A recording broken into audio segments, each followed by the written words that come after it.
Hello friends, welcome to suggestive education সকলকে স্বাগত জানাই।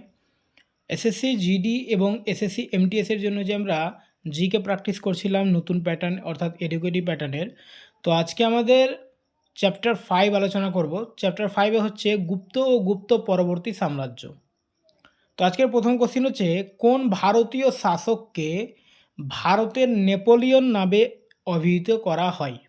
অর্থাৎ ভারতের নেপোলিয়ন কাকে বলা হয়? এটা খুব কমন কোশ্চিন, প্রত্যেক প্রায় পরীক্ষায় দেখা যায়। তো ভারতের নেপোলিয়ন বলা হয় সমুদ্রগুপ্তকে। ইতিহাসবিদ ভি এ স্মিথ সমুদ্রগুপ্তকে ভারতের নেপোলিয়ন বলে অভিহিত করেন।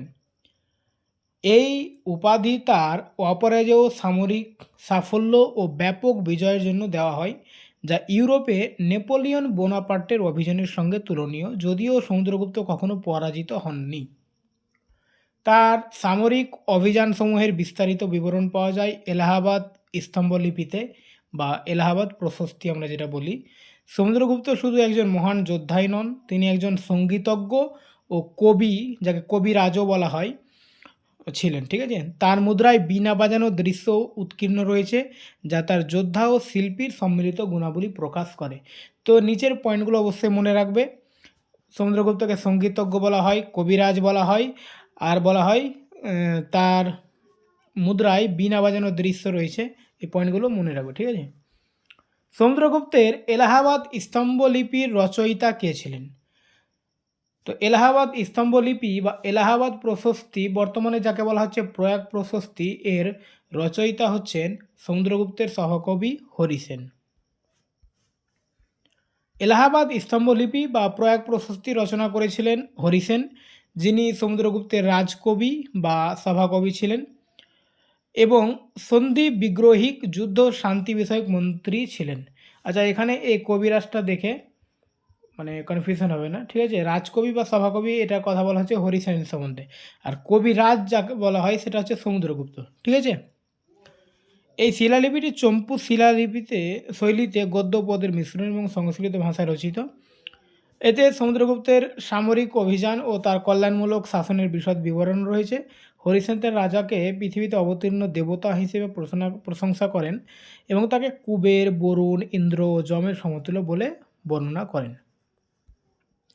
নিচের কোনটি গুপ্ত যুগের একটি প্রধান সাহিত্যিক উৎস?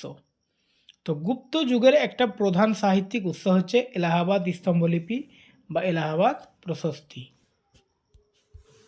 ব্যাখ্যা তো আমরা আগে পড়লাম, ওটা ব্যাখ্যা পড়লেই হবে। সমুদ্রগুপ্ত তার বিজয় যাত্রা উদযাপন করতে কোন বৈদিক যজ্ঞ সম্পাদন করেছিলেন? তো অ্যান্সার হচ্ছে সেটা অশ্বমেধ যজ্ঞ, অপশন ডি। আর্যবর্ত ও দক্ষিণাপথে ব্যাপক সামরিক অভিযান পরিচালনা করে নিজের সাম্রাজ্যে কর্তৃত্ব প্রতিষ্ঠার পর সমুদ্রগুপ্ত অশ্বমেধ যজ্ঞ সম্পাদন করেন। এই ঘটনাকে স্মরণীয় করে রাখতে তিনি বিশেষ স্বর্ণ মুদ্রা প্রচলন করেন, যার এক পাশে যজ্ঞ স্তম্ভ যূপ, এর সামনে দাঁড়ানো ঘোড়া এবং অন্য পাশে রানী বা দেবীর মূর্তি উৎকীর্ণ ছিল। মুদ্রায় উৎকীর্ণ লিপি ছিল অশ্বমেধ পরাক্রম, অর্থাৎ যিনি অশ্বমেধ যজ্ঞ সম্পাদনে সক্ষম। এর মাধ্যমে তিনি বৌদ্ধ ধর্মের উত্থানের ফলে বিলুপ্তপ্রায় প্রাচীন বৈদিক ঐতিহ্যকে পুনরুজ্জীবিত করেন। ভারতের প্রথম মন্দির নির্মাণ কার্যকলাপ কোন রাজবংশের শাসনকালে শুরু হয়? তো সেটা শুরু হয় গুপ্ত বংশের শাসনকালে, অর্থাৎ অপশন এ গুপ্ত রাজবংশ। গুপ্ত যুগে ভারতে স্থাপত্য ভিত্তিক মন্দির নির্মাণের সূচনা ঘটে। এর আগে অধিকাংশ উপাসনালয় নশ্বর উপকরণ, কাঠ, বাঁশ ইত্যাদিতে নির্মিত হতো অথবা শৈলখোদিত গুহা মন্দির ছিল।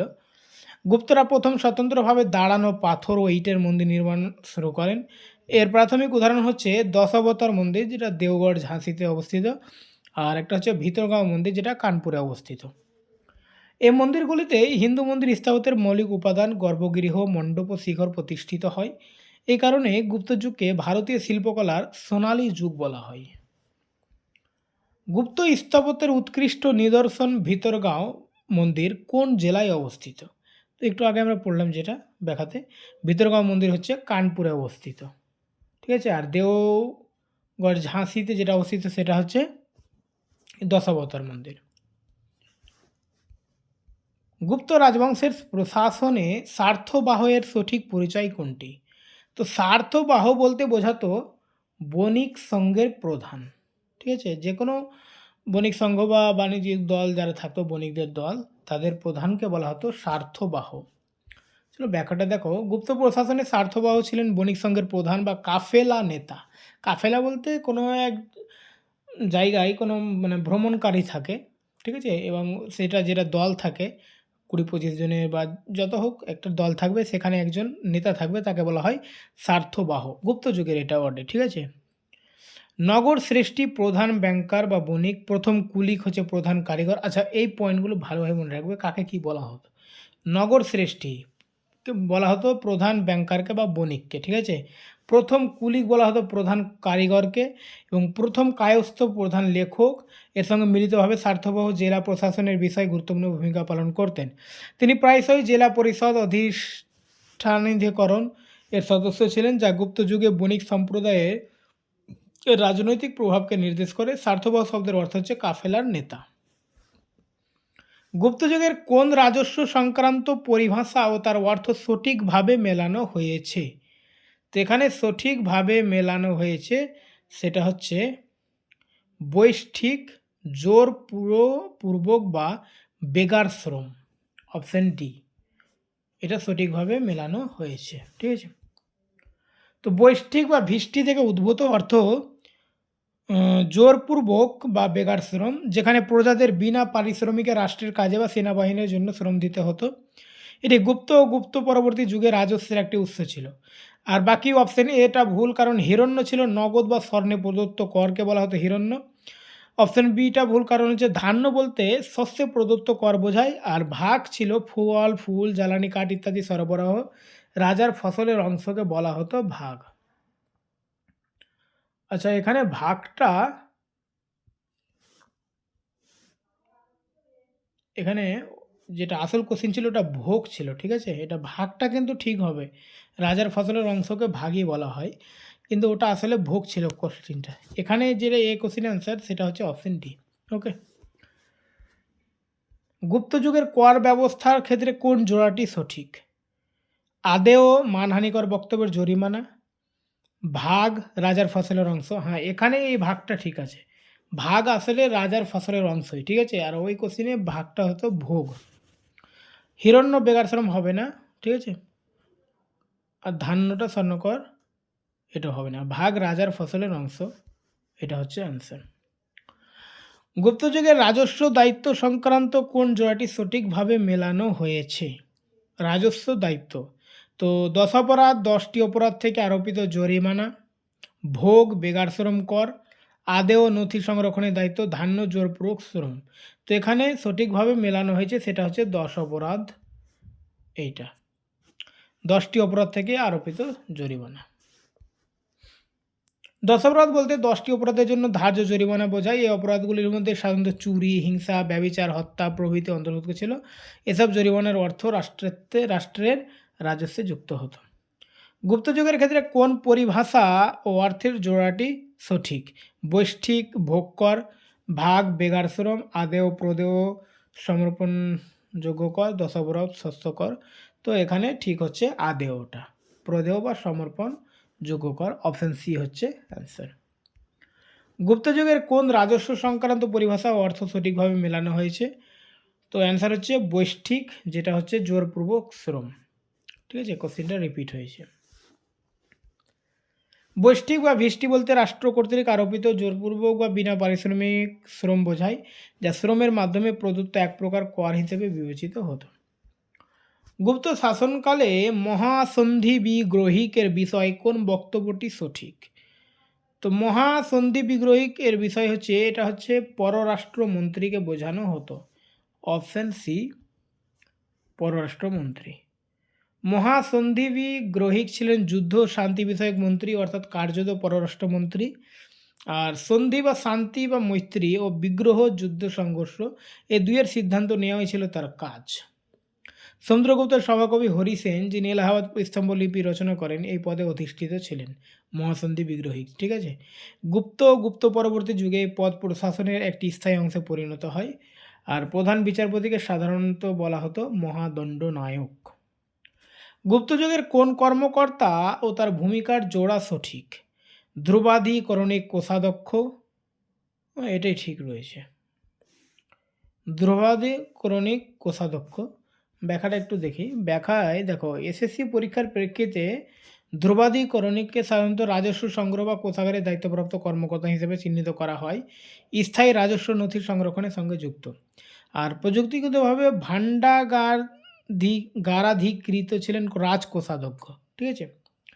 কিন্তু যে এখানে অপশানগুলো দেওয়া রয়েছে এর প্রেক্ষিতে অন্যগুলো যেহেতু হবে না, তাই আমরা অপশান এটাকে অ্যান্সার নিয়েছি, অর্থাৎ এসএসসি অ্যান্সার দিয়েছে যেটা, এটুকুই, ঠিক আছে। আর তালবটক গ্রাম পাহারাদার বা স্থানীয় পুলিশের সঙ্গে যুক্ত ছিলেন, হিসাব রক্ষক নন। এটা তালবটকে হিসাব রক্ষক বলা হয়েছে, সেটা নন। কিন্তু তালবটক কী ছিলেন? গ্রাম পাহারাদার বা স্থানীয় পুলিশ। আর উৎক্ষেতীয়তা ছিলেন কর আদায়কারী। আর বাস এটুকু জানবে এখান থেকে। গুপ্ত প্রশাসনিক কাঠামো অনুযায়ী কোন জোড়াটি সঠিক? প্রথম কুলিক নির্মাণ তত্ত্বাবধায়ক, গ্রামিক গ্রামের প্রধান। হ্যাঁ, এটা ঠিক রয়েছে, অপশন বি। গ্রামিক হচ্ছে গ্রামের প্রধান। গ্রামিক ছিলেন গ্রামের প্রধান, যিনি গ্রাম প্রশাসনের মূল ভিত্তি ছিলেন। তিনি গ্রামে আইন শৃঙ্খলা রক্ষা ও রাজস্ব সংগ্রহের দায়িত্ব পালন করতেন এবং এতে তাকে মহাত্তররা বা গ্রামের বয়োজ্যেষ্ঠরা সহায়তা করতেন। আর প্রথম কুলিক হচ্ছেন প্রধান কারিগর, এগুলো আমরা একটু আগে দেখলাম অন্য একটা কোশ্চেনে ব্যাখ্যাতে। পুস্তপাল ছিলেন নথি সংরক্ষক, হ্যাঁ, বিশেষত ভূমি লেনদেনের রেকর্ড রক্ষক যাকে বলা হয়, বা কর আদায়কারী কিন্তু নন, ঠিক আছে। পুস্তপালটা হচ্ছে ভূমি নথি সংরক্ষক। তালবটক হচ্ছে স্থানীয় পুলিশ, যেটা একটু আগে দেখলাম। আর গুপ্তযুগে গ্রাম প্রশাসন ছিল অনেকাংশে স্বায়ত্তশাসিত এবং গ্রাম সভা দ্বারা পরিচালিত। গুপ্তযুগের নগর প্রশাসনের ক্ষেত্রে অধিষ্ঠানাধিকরণ সম্পর্কে কোন বক্তব্যটি সঠিক? তো অধিষ্ঠানাধিকরণ হচ্ছে উপদেষ্টা পরিষদ, মানে বণিক ও কারিগরদের প্রতিনিধিত্ব সহ। তো অধিষ্ঠানাধিকরণ ছিল জেলা বা নগরের প্রশাসনিক পরিষদ, যা বিষয়পতিকে প্রশাসনিক কাজে সহায়তা করত। এ পরিষদের বিশেষত্ব ছিল এতে অর্থনৈতিক গুরুত্বপূর্ণ গোষ্ঠীর প্রতিনিধিরা অন্তর্ভুক্ত থাকতেন, যেমন নগর শ্রেষ্ঠী প্রধান ব্যাংকার, স্বার্থবাহ প্রধান বণিক, প্রথম কুলিক প্রধান কারিগর, প্রথম কায়স্থ প্রধান লেখক। এটি গুপ্ত নগর প্রশাসনে বণিক ও পেশাজীবী শ্রেণীর ক্ষমতা ভাগাভাগির একটি স্পষ্ট উদাহরণ। এটি কোনো সামরিক বা ধর্মীয় সংস্থা নয়, বরং স্থানীয় প্রশাসন ও ভূমি লেনদেন পরিচালনাকারী একটি সংস্থা ছিল।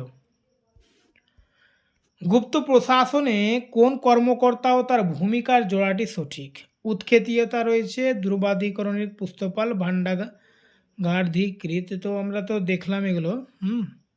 তো এখানে সঠিকটা চেয়েছে, তো সঠিকটা হচ্ছে পুস্তপাল, যেটা নথি সংরক্ষক, ঠিক আছে, অপশন সি।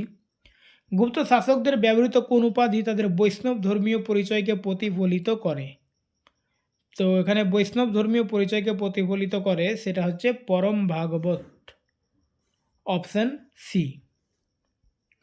গুপ্ত শাসকেরা বিশেষত চন্দ্রগুপ্ত দ্বিতীয়ের পর থেকে পরম ভাগবত উপাধি গ্রহণ করেন, যার অর্থ ভগবানের পরে বিষ্ণুর সর্বোচ্চ ভক্ত। এটি তাদের বৈষ্ণব ধর্মের প্রতি দৃঢ় অনুরাগকে স্পষ্টভাবে নির্দেশ করে। গুপ্তরা তাদের শীল ও মুদ্রায় গরুর প্রতীক, মানে বিষ্ণুর বাহন ব্যবহার করতেন, ঠিক আছে। এর আগে আমরা মৌর্য যুগে একটা কোশ্চেন পড়েছিলাম, গরুর মানে হচ্ছে ঈগল, ঠিক আছে, ঠিক আছে। তো ওটা গুপ্ত যুগ, মৌর্য যুগে ছিল না, গুপ্ত যুগে কিন্তু গরুর রয়েছে। যদিও তারা ভক্ত বৈষ্ণব ছিলেন, তবু অন্যান্য ধর্মের প্রতি সহনশীল ছিলেন, যার প্রমাণ বৌদ্ধ শৈব ধর্মের পৃষ্ঠপোষকতা। পরমেশ্বর একটি সাধারণ উপাধি যা বহু শৈব রাজাও ব্যবহার করতেন। গুপ্তযুগে ভাগবতবাদ, যেখানে ভক্তি ও অহিংসার উপর জোর দেওয়া হয়, কোন দেবতার উপাসনাকে কেন্দ্র করে গড়ে উঠেছিল? তো এটা উঠেছিল বিষ্ণুকে কেন্দ্র করে, ঠিক আছে, অপশন বি। ভগবতবাদ কেন্দ্রীভূত ছিল ভগবানের ভগবত উপাসনার উপর, যাকে বিষ্ণু বা তার অবতার কৃষ্ণ বাসুদেব হিসেবে চিহ্নিত করা হয়। এই ধর্মীয় আন্দোলনে ভক্তি, আন্তরিক ভক্তি ও অহিংসাকে মোক্ষ লাভের প্রধান পথ হিসেবে গুরুত্ব দেওয়া হয়। জটিল বৈদিক যজ্ঞের পরিবর্তে গুপ্তযুগে এই মতবাদ বিপুল জনপ্রিয়তা লাভ করে এবং গুপ্ত রাজারা নিজেদের পরম ভগবত উপাধিতে ভূষিত করেন। এর ফলস্বরূপ বিষ্ণু মন্দির নির্মাণ বৃদ্ধি পায় এবং বিষ্ণুর দশাবতার মহিমান্বিত করে পুরাণ সাহিত্য বিস্তার লাভ করে, যা বিভিন্ন স্থানীয় উপাসনাকে বৈষ্ণব ধর্মে অন্তর্ভুক্ত করে। নিচের কোন গ্রন্থটি বাণভট্ট রচনা করেছিলেন? তো বাণভট্টর রচনা এখানে হচ্ছে কাদম্বরী, অপশন বি। বাণভট্টর আরেকটা বিখ্যাত বই আছে কাদম্বরীর পাশাপাশি হর্ষচরিত, প্রচুর পরীক্ষায় আসে, ঠিক আছে? হর্ষচরিতটা অবশ্যই মনে রাখবে। আচ্ছা, বাণভট্ট খ্রিস্টীয় সপ্তম শতক ছিলেন রাজা হর্ষবর্ধনের রাজকবি বা সভাকবি। হ্যাঁ, হর্ষবর্ধনের সভাকবি হচ্ছেন বাণভট্ট। তিনি সংস্কৃত সাহিত্যের বিখ্যাত রোমান্টিক উপন্যাস কাদম্বরী রচনা করেন। এছাড়া তিনি তার আশ্রয়দাতা রাজা হর্ষের জীবনী হর্ষচরিত লেখেন। আচ্ছা, ঋতুসংহার ও রঘুবংশ কালিদাসের রচনা গুপ্ত যুগে হয়েছিল। ধাতু পাঠ, এটি একটি ব্যাকরণ গ্রন্থ যেখানে ক্রিয়ার ধাতুগুলির তালিকা রয়েছে। এটি পাণিনির সঙ্গে যুক্ত। যদিও বাণভট্ট গুপ্ত পরবর্তী বা পুষ্যভূতি যুগের কবি, তবু কাদম্বরী সংস্কৃত গদ্য সাহিত্যের অন্যতম জটিল ও সুন্দর নিদর্শন হিসেবে বিবেচিত। দুর্ভাগ্যবশত তিনি গ্রন্থটি অসম্পূর্ণ রেখে মৃত্যুবরণ করেন। পরে তার পুত্র ভূষণ ভট্ট এটি সম্পূর্ণ করেন। নিম্নলিখিত কোন পর্যটক সপ্তম শতকে ভারতে আগমন করেছিলেন? তো সপ্তম শতকে ভারতে আগমন করেছিলেন ফাহিয়েন, না ফাহিন হবে না, হিউয়েন সাং, ঠিক আছে? হিউয়েন সাং এসেছিলেন হর্ষবর্ধনের সময়। হিউয়েন সাং ছিলেন বিখ্যাত চীনা বৌদ্ধ ভিক্ষুক, যিনি খ্রিস্টীয় সপ্তম শতকে সম্রাট হর্ষবর্ধনের শাসনকালে ভারতে আগমন করেন। তিনি নালন্দা বিশ্ববিদ্যালয়ে অধ্যয়ন করেন এবং তার ভ্রমণ বৃত্তান্ত সিউকি রচনা করেন, যা তৎকালীন ভারতের ইতিহাসের এক অমূল্য উৎস। সিউকি মানে হচ্ছে পশ্চিম দেশমের বিবরণ, ঠিক আছে? ফাইয়েন পঞ্চম শতক অর্থাৎ দ্বিতীয় চন্দ্রগুপ্ত সময়ে আসেন। আর মেগাস্তিনিস তো আমরা এখানে পড়েছি, মৌর্য যুগে আসেন, চন্দ্রগুপ্ত মৌর্যের সময়। আর মার্কো পোলো মধ্যযুগীয় ত্রয়োদশ শতক। আর হিউয়েন সাংকে প্রায় পর্যটকদের রাজপুত্র বলা হয়, ঠিক আছে? সপ্তম শতকে রাজারা সাধারণত ব্রাহ্মণদের কি পুরস্কার প্রদান করতেন? তো সেই সময় ভূমিদান করা হতো ব্রাহ্মণদের। সপ্তম শতক নাগাদ গুপ্ত পরবর্তী যুগে ব্রাহ্মণদের ভূমিদান বা অগ্রহার বা ব্রহ্মদেহ, এটা মনে রাখবো অগ্রহারটা, ঠিক আছে? অগ্রহার বলতো, অর্থাৎ অগ্রহার বলতে কি বোঝায়? ব্রাহ্মণদের ভূমিদান পৃষ্ঠপোষকতা সবচেয়ে প্রচলিত রূপে পরিণত হয়। আর এই ভূমিদানগুলির সঙ্গে সাধারণত রাজস্ব ছাড়, করমুক্তি, প্রশাসনিক অধিকার যুক্ত থাকত। ফলে দান গ্রহীতারা কার্যত সেই গ্রামের জমিদারে পরিণত হতেন। এ প্রথার ফলে ভারতীয় সমাজে সামন্ততান্ত্রিক কাঠামোর বিকাশ ঘটে। যদিও স্বর্ণ ও গবাদি পশুও দান করা হতো দান প্রথা, তবুও ভূমিদানই ছিল সবচেয়ে গুরুত্বপূর্ণ প্রাতিষ্ঠানিক পুরস্কার, যা তাম্রলিপি বা তাম্রপট্টে স্থায়ী আইনি দলিল হিসেবে লিপিবদ্ধ করা হতো। ধ্রুবসেন দ্বিতীয় কোন রাজবংশের সবচেয়ে গুরুত্বপূর্ণ শাসক ছিলেন? ধ্রুবসেন দ্বিতীয় বা ধ্রুবসেন টু। তো ধ্রুবসেন টু ছিল মৈত্রক রাজবংশের, ঠিক আছে? মৈত্রক রাজবংশের। ধ্রুবসেন দ্বিতীয় বালাদিত্য নামেও পরিচিত ছিলেন। গুজরাটের বলভি নগর কেন্দ্রিক মৈত্রক রাজবংশের একজন প্রভাবশালী শাসক। তিনি খ্রিস্টীয় সপ্তম শতকে শাসন করেন এবং সম্রাট হর্ষবর্ধনের সমসাময়িক ও জামাতা ছিলেন। তিনি প্রয়াগ ও কনৌজে অনুষ্ঠিত হর্ষবর্ধনের মহাসভায় অংশগ্রহণ করেন। মৈত্র শাসকরা বিখ্যাত বলভি বিশ্ববিদ্যালয়ের পৃষ্ঠপোষক ছিলেন, যা নালন্দার একটি প্রধান প্রতিদ্বন্দ্বী ছিল। চীনা পরিব্রাজক হিউয়েন সাং তার দরবারে আগমন করেন এবং তাকে দ্রুত ক্রুদ্ধ হলেও অগভীর বুদ্ধি সম্পন্ন, তবে বৌদ্ধ ধর্মের প্রতি আন্তরিক বিশ্বাস হিসেবে বর্ণনা করেছেন। সপ্তম শতকের কোন গণিতবিদ ও জ্যোতির্বিদ সংখ্যাতত্ত্বের অধ্যয়নে বৈপ্লবিক পরিবর্তন আনেন? তো অ্যান্সার হচ্ছে ব্রহ্মগুপ্ত, অপশান সি ব্রহ্মগুপ্ত। ব্রহ্মগুপ্ত ছিলেন সপ্তম শতকের এক অসাধারণ গণিতবিদ ও জ্যোতির্বিদ। তার শ্রেষ্ঠ গ্রন্থ ব্রহ্ম স্ফুট সিদ্ধান্তে তিনি সর্বপ্রথম শূন্য ও ঋণাত্মক সংখ্যার সঙ্গে গণনার নিয়ম সুসংহতভাবে উপস্থাপনা করেন। আচ্ছা, এখানে একটা পয়েন্ট মনে রাখবে, শূন্য কিন্তু আবিষ্কার করেন আর্যভট্ট, আর শূন্য যে এর ব্যবহারটা কিন্তু ব্রহ্মগুপ্ত তার বইয়ে লিখেছিলেন, ঠিক আছে? তিনি বৃত্তীয় চতুর্ভুজের ক্ষেত্রফল নির্ণয়ের সূত্র প্রদান করেন এবং ইউরোপীয় গণিতবিদদের বহু আগেই অনির্ণেয় সমীকরণ পেলের সমীকরণ সমাধান করেন। গ্রহণ সংক্রান্ত পূর্ববর্তী ভুল ধারণার সমালোচনা করে তিনি বৈজ্ঞানিক ব্যাখ্যার পক্ষে মত দেন। পরবর্তীকালে তার রচনাগুলি আরবি ভাষায় অনুদিত হয়, যার মাধ্যমে ভারতীয় গণিত ইসলামী বিশ্বে এবং সেখান থেকে ইউরোপে প্রসার লাভ করে। ওকে, থ্যাংক ইউ। আজকে এ পর্যন্তই।